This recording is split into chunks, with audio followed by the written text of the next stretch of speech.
अभी महागठबंधन में सीट बंटवारा नहीं हुआ, उससे पहले ही कांग्रेस ने अपना उम्मीदवार खोजना शुरू कर दिया है।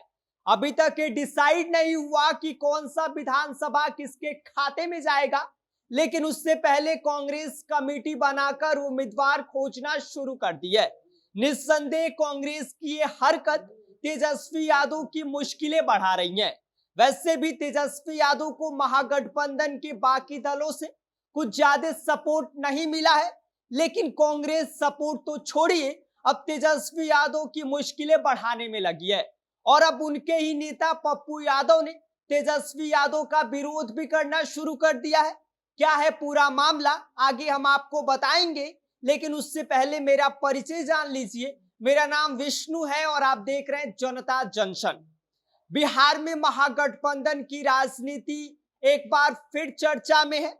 आने वाले विधानसभा चुनावों को लेकर अभी तक महागठबंधन में सीटों का बंटवारा नहीं हुआ है, लेकिन इसके पहले ही कांग्रेस ने अपने उम्मीदवारों की तलाश करनी शुरू कर दी है। कांग्रेस ने स्क्रीनिंग कमेटी बना दी है और यह कमेटी तय करेगी कि कौन से उम्मीदवार चुनावी मैदान में उतरेंगे। अब सबसे बड़ा सवाल यही है कि जब तक यह तय ही नहीं हुआ कि किस दल को कौन सी सीट मिलेगी, तो फिर कांग्रेस कैसे उम्मीदवारों के नाम तय कर रही है।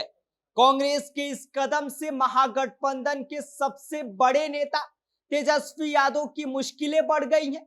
वैसे भी तेजस्वी यादव को इस बार महागठबंधन के दूसरे दलों से पहले जितना समर्थन नहीं मिल रहा है और कांग्रेस की ये नई हरकत आरजेडी को परेशानी में डाल रही है। एक तरफ सीट बंटवारे पर कोई सहमति नहीं बनी है, तो दूसरी तरफ कांग्रेस अपने अपने उम्मीदवारों की तलाश में जुट गई है। कांग्रेस ने 11 नेताओं की स्क्रीनिंग कमेटी बनाई है जो उम्मीदवारों का नाम तय करेगी। महागठबंधन के अन्य दलों में इस बार सवाल उठने लगे हैं कि जब तक सीटें फाइनल नहीं हुई है, तब तक उम्मीदवार कैसे फाइनल हो सकते हैं। राजनीतिक गलियारों में चर्चा है कि कांग्रेस अपने स्तर पर तैयारी कर रही है और यह तैयारी बाकी दलों को परेशान कर रही है। आरजेडी और कांग्रेस के बीच पहले से ही सीट बंटवारे को लेकर तनाव रहा है। पिछले चुनाव में भी कांग्रेस ने आरोप लगाया था कि आरजेडी ने उन्हें कमजोर सीटें दी थी, जिन पर जीतना मुश्किल था। तो वहीं दूसरी ओर आरजेडी का कहना है कि कांग्रेस ने जरूरत से ज्यादा सीटें मांगी थी, जिसके चलते गठबंधन को नुकसान हुआ। इसके साथ ही आरजेडी मानती है कि अगर कांग्रेस ने 20 सीटें ज्यादा नहीं ली होती तो तेजस्वी की सरकार बन जाती। अब जब फिर से चुनाव सामने है, तो आरजेडी चाहती है कि सीटों का बंटवारा मजबूत उम्मीदवारों के आधार पर हो, न कि सिर्फ दलों के दबाव में आकर। लेकिन कांग्रेस के ताजा कदम से लग रहा है कि अब आरजेडी पर दबाव बनाने की तैयारी है।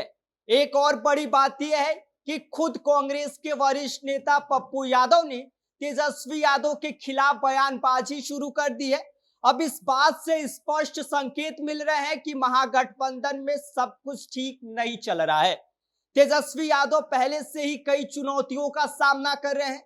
पार्टी के भीतर मतभेद चल रहा है और ऊपर से विपक्ष का दबाव बढ़ रहा है और अब गठबंधन के अंदर से ही विरोध। ऐसे में कांग्रेस का यह एक तरफा फैसला तेजस्वी यादव के लिए अब सिरदर्द बन गया है। कुल मिलाकर अभी तक यह तय नहीं हुआ है कि महागठबंधन में किससे कितनी सीटें मिलेंगी। सीट शेयरिंग पर बात जारी है, लेकिन उससे पहले ही कांग्रेस का यह कदम तेजस्वी यादव के लिए अब सिरदर्द बन गया है। नहीं किसी तारीख का ऐलान हुआ कि यह बंटवारा कब तक होगी, लेकिन इससे पहले ही कांग्रेस ने स्क्रीनिंग कमेटी बनाकर अपना रास्ता पकड़ लिया है। इससे गठबंधन की एकजुटता पर भी सवाल खड़े हो रहे हैं कि अगर सभी दल अपने अपने फैसले ऐसे ही अलग अलग करते रहे, तो महागठबंधन की रणनीति कमजोर हो सकती है और इसका अब सीधा फायदा एनडीए को मिलेगा। लेकिन अब देखना यह होगा कि क्या कांग्रेस और आरजेडी आपसी मतभेद को दूर कर पाते हैं या फिर यह मतभेद आगे चलकर महागठबंधन की मुश्किलें बढ़ा देगा। अब यह देखने वाली बात होगी। पूरी खबर पर आपकी क्या राय है, आप हमें कमेंट कर सकते हैं। आप देख रहे हैं जनता जंक्शन, मेरा नाम विष्णु है।